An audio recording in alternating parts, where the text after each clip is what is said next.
Merci. Donc, le pasteur Emmanuel avait l'atelier sur le thème de la sexualité. Et pour cet atelier, il y avait 3 questions principales. Alors, les questions étaient les suivantes. Qu'est-ce qui est autorisé par rapport à la sexualité dans un couple? La deuxième question, comment surmonter l'insatisfaction sexuelle au sein du couple? Et comment gérer un appétit sexuel débordant? Est-ce que vous pouvez nous faire un résumé, pasteur Emmanuel, sur ce que vous avez partagé avec votre groupe, s'il vous plaît? Bonjour.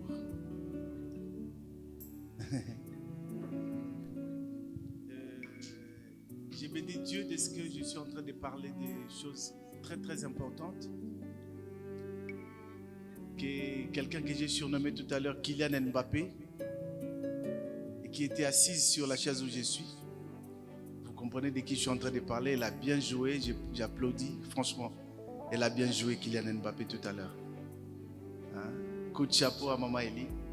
Elle a bien parlé, j'ai beaucoup aimé. Et quand on me donnait ce thème, ceux qui me donnaient ce thème me disaient, Pasteur Emmanuel, tu n'arriveras pas. J'ai dit, mais j'en parle très bien.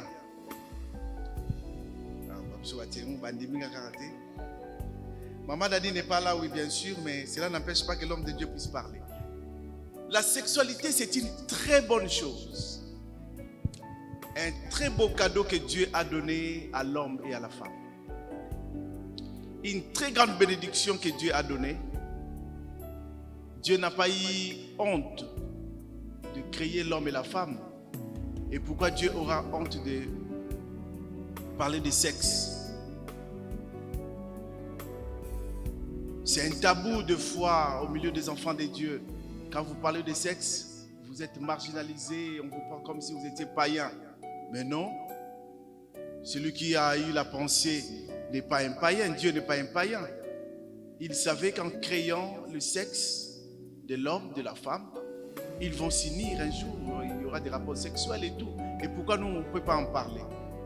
Les rapports sexuels, on ne peut pas faire de ça comme un tabou, mais c'est vraiment une très bonne chose, un beau cadeau que Dieu a donné aux couples mariés, parce que ça doit se passer dans un cadre qu'on appelle mariage. Et pour ne pas prendre beaucoup de temps, qu'est-ce qui est autorisé, qu'est-ce qui n'est pas autorisé dans un couple chrétien? Dans notre atelier, il y a eu pas mal de questions. Est-ce que, on est grand ici, je pense que Métichela n'est pas là parce qu'il n'a pas l'âge. Est-ce qu'il est là? Vous chassez Métichela s'il est dans le coin là, parce que papa il va parler des choses extraordinaires.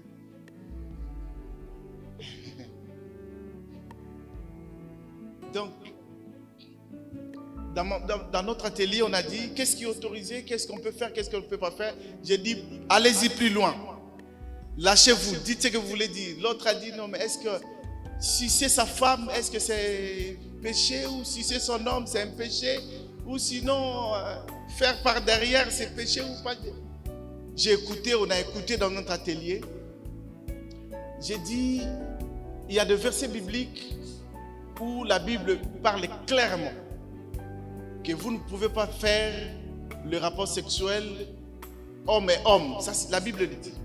Il y a des versets bibliques qui disent des choses très clairement, mais il y a d'autres choses que la Bible ne souligne pas. Mais la Bible dit par exemple, évitez de faire des choses de contre-nature. Vous sortez de ce qui est naturel, vous allez le faire de manière contre-nature.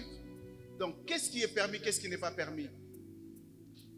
On ne peut pas aller au-delà de ce qui est naturel. On fait des choses de manière naturelle, mais tout ce qui est contre nature, on ne peut pas le faire.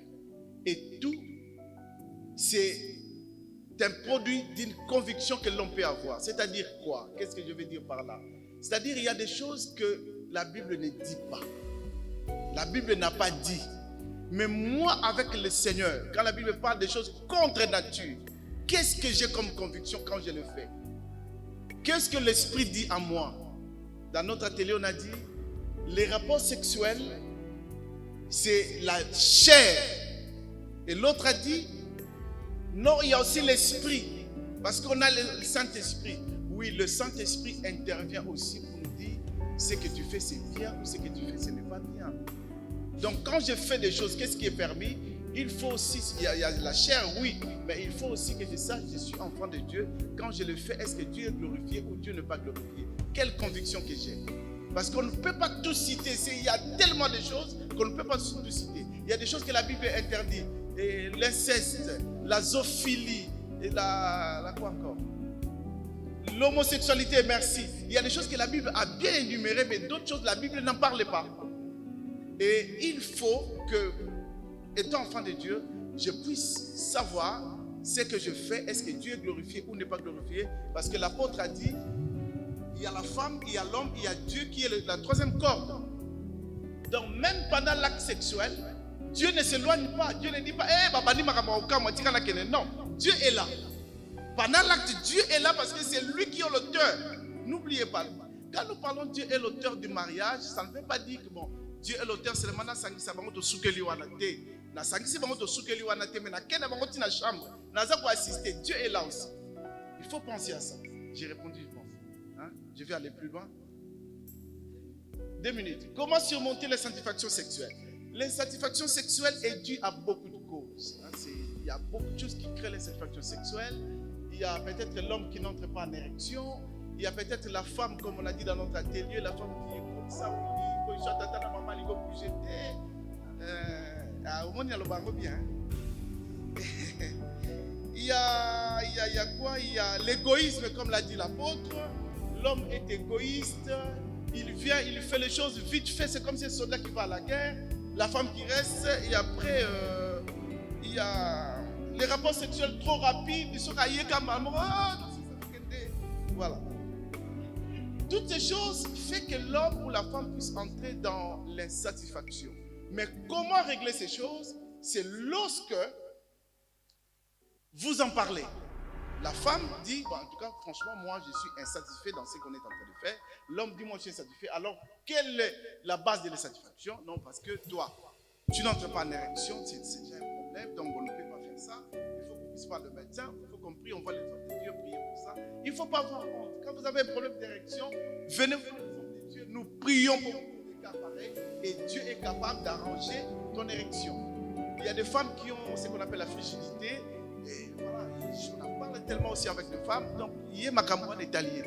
Donc même si vous touchez la femme, vous faites ceci, ok, bisous. Et là, trouvez les hommes de Dieu, on va prier pour ça, va se libérer vite fait. Hein? Donc si vous voyez qu'il y a un sujet qui est à la base de votre insatisfaction, parlez au milieu du couple, et s'il faut voir les hommes de Dieu, voyez les hommes de Dieu, nous allons prier pour vous, et ça va aller. Hein? N'oubliez pas que je suis assis sur le siège de Mbappé, donc il faut que j'en parle, et terminer avec un appétit sexuel débordant. Si dans votre couple, il y a un appétit sexuel qui déborde, l'homme aime tellement aller avec toi, hein, ou la femme, parce qu'il n'y a pas seulement les hommes. J'ai vu sur Facebook, il y a une femme pendant le confinement qui tirait l'homme. Oh, qui m'a dit, donc la femme aussi peut en demander trop. Il n'y a pas seulement les hommes, l'homme aussi peut demander trop. Mais c'est juste question de ne pas trop souvent voir les démons, parce que nous voyons trop. Donc il y a des démons, il n'y a pas toujours question de milieu. Moi j'aime bien le fungwa. J'ai dit là-bas quand on me prépare le fungwa, j'aime bien, j'ai dit ma femme prépare bien le fungwa. Et si tu as un bon goût, tu sais donner un bon goût à ton mari, à Olingoka, à Rolandoka, hein, si c'est comme ça. Et si la femme aime trop ça, et l'homme n'aime pas trop ça, c'est quelque chose que vous puissiez aussi échanger entre vous. Non, vous pouvez diminuer un peu de doses. Mais ce qui dose à moi, on peut trouver des coachs qui peuvent vous coacher, trouver des hommes de Dieu. En fait, les hommes de Dieu sont là. Les hommes de Dieu, ce sont des cadeaux que Dieu a donnés à l'église, qui peuvent vous coacher dans tout. Même dans le mariage, nous sommes là. Même dans le lit, quand vous êtes au lit, nous pouvons vous aider dans votre relation. On peut vous coacher. Il y a l'ingarango mingi, toko edebino, on peut vous aider. Non, essayez un peu de diminuer un peu ça. Essayez de diminuer ça. Mais si les hommes de Dieu commencent à comprendre que non, là il y a un problème démoniaque, on peut aussi prier, parce que les démons aussi sont dangereux. So ba simi mutu papa ya na ngai. Démonstration à côté de l'Imbale à l'autre côté. Puis ça à côté de moi, c'est au Congo Tiliban. Ah, les gens disent pas sérieux, tu parles comme ça, oui, j'en parle. C'est une bénédiction que Dieu nous a. Merci, Pasteur Emma. Merci beaucoup, en tout cas. Est-ce qu'on peut acclamer pour le Seigneur? De très bons conseils, merci. On peut laisser le micro. Merci.